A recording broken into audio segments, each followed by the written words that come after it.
Hi guys, Chris here with Super Savvy Travelers. Hey, it's bright out here. I gotta put on my shades. Anyway, yeah, I know I'm always pounding on you about, hey, you should really do a renovation. You gotta do a renovation. You know, blah blah blah blah. I just go on and on and on, don't I? I just never quit. However, you're probably saying sometimes, but Chris, I don't want a renovation. I don't want the dust. I don't want the time spent. I don't want to spend my vacations leaning over an architect or whoever trying to make sure everything gets done and gets done in time. And I don't want the uncertainty of the costs and everything else in the timelines. So I found a perfect apartment for you. This one is in Scalea. It's 3 bedrooms, 2 bathrooms, 110 square meters, which is a good size apartment.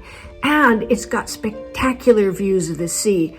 And this one is really nicely done on the inside. Chiave a mano, they say, which means key in the hand. It means you're ready to just go in, hang your hat, put on your bathing suit and your sunscreen and head out to the beach. It's only a short distance away. Check it out, guys.